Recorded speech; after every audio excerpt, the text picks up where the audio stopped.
It's an unprecedented anti-war game. It actually feels like being in a war. You don't play as soldiers. This game will make you hate yourself. The small media circus that there was, publicizing the launch of this war of mine, painted it as an anti-war game, casting you as somewhat helpless, as a civilian caught between a bitter feud somewhere in Eastern Europe. So maybe comparisons with Papers, Please won't exactly seem unreasonable here. Besides being of an entirely different genre, Papers, Please had a sense of humor and style to it that kind of disarmed customers for twists that happened after launch. Even after all the brutalistic family death messages of the early game, it took me about 5 hours for me to finally notice just how much the gameplay itself was a part of that same message. For me to say, wow, playing this game is frustrating, disempowering, and fruitless in the same way that employment under a failing totalitarian state might actually be. See, this war of mine wants to advertise that twist up front, which means that if the twist is there, it already got spoiled. And what makes those anti-war press releases and news headlines even more of a circus is that the gameplay mechanics here don't exactly have you passing out olive branches. This is, despite what it may lead you to believe, very much a game about expanding your territory, eliminating your enemies, manipulating the market, and stripping this map clean of its naturally occurring resources. See, the people you're going to be playing as in this game don't look like the family in the trailer. You're not trying to eke out a normal life in the midst of wartime, and it's hard to imagine your characters really fitting an innocuous description of the word civilian. Because the people that do are the people you're gonna be robbing from. That's the tragic twist. The mechanics that rationalize the implied moral fail state of resorting to crime are what fuel your most desperate and immersive moments here, and they're also what makes this a purely enjoyable game by any conventional measure. This war of mine is a crafting, survival, economy, management, life sim about keeping a band of looters, underemployed citizens, as happy and healthy as possible. What it is a strategy stealth action side-scroller with a left-click only interface, but what it also is a distillation of the basic human struggles that have inspired not just the genre of survival games, but the appeal of survival mechanics themselves. The twist here, just as in many other games, is that difficulty is sky high. Your characters are fragile and die permanently. They have invisible health, hunger, and happiness meters that are always depleting faster than you can fill them. You have to scavenge for food, medicine, firewood, and such, and once those resources are used once, they're gone permanently.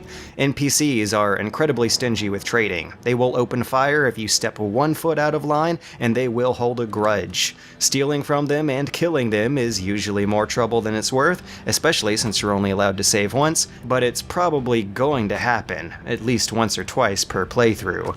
And that is actually what makes the sappy music and the dreary artwork kind of redeem themselves. It is a pure genre exploration of the prehistoric and quintessential human struggle to stock up enough food and firewood to last you through the winter.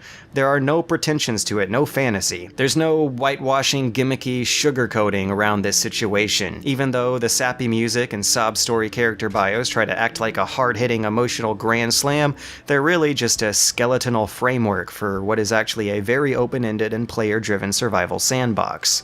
Society has collapsed, and now your party of 4 or 5 survivors have to make it on their own. And in order to do so, they may have to act like hyper-aggressive, violent, jerky video game characters. Its anti-war guilt trip just sheds a harsher light on that fact. And maybe that's the meat of the message after all. It's Fallout without the zombies or the lasers. It's Minecraft without the giant spiders or the enchanted runes. It captures the heart and the soul of what makes those games appealing, and it also captures what made playing them appealing.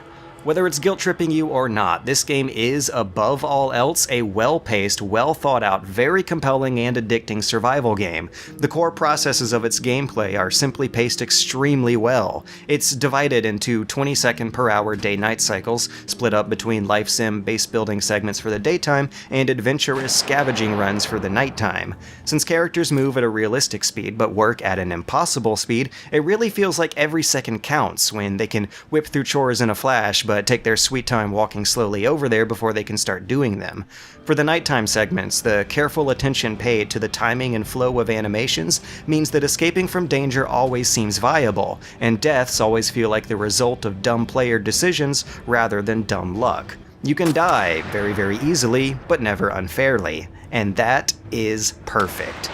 But, by the way, that also brings up another weird aesthetic mismatch, since that means this intro quote doesn't seem applicable to the gameplay at all, but maybe I'm just not thinking about it too hard. I would say that the only truly bad feature here is the janky methods for social interaction with NPCs.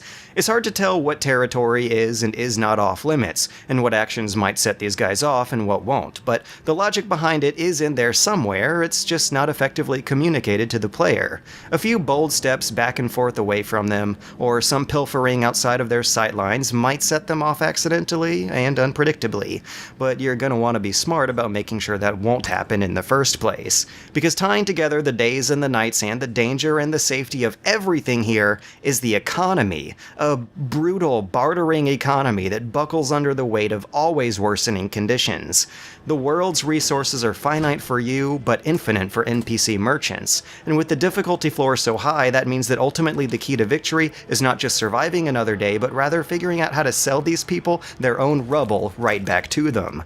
Scrap wood and spare parts will work their way into everything from shelter defenses to furniture to weapons to alcohol to cigarettes and electronics and of course the meals you eat, and eventually you're gonna run out of something really important fast, because everything is really important and gets used up fast. A lot of interesting dilemmas have to be faced to invest your resources into production, so you can have somewhat of a sustainable shelter, or at least a more efficient one. The high difficulty floor doesn't just mean that characters have low health bars and that they get sick easily. It also means that building the infrastructure that maintains your infrastructure is incredibly expensive, and it will require sacrifices. I actually highly recommend that you keep a notepad while playing, and make checklists about what you want to be bringing home every night after work, because then you might notice just how much care has gone into making sure every tiny little reward in this gameplay system is just expensive enough, just out of reach enough to keep you wanting it, to keep you playing the game, to keep you obsessed with eventually overcoming the humiliating and infuriating foe that is the war economy itself. That's the real bad guy in this game, the economy. That dastardly network of transactions always shows up at the worst time to twirl its mustache and throw a wrench in your efforts after every major development. The real villain here is that damn 2 planks per slot rule for your inventory. The antagonist is the requirement to construct an upgraded alcohol distillery after already making the upgraded herbal station if you want to craft your own medicine. It's whoever decided to make parts and components 2 different items, and it's also whatever ungodly justification it is that says why saws have to break after just one use. Living in a war zone is not supposed to be easy. All of the sadistic and infuriating rules of this game's economy make sense, because they reinforce the theme and the message of the game, and they make it a compelling challenge to overcome through play. So as far as I'm concerned, this game does exactly what it's supposed to do, and it does it well. Although it might not hit as hard as advertised, it's still one of the most refined, pure, and well-paced survival games in years. And for that, I gladly recommend it.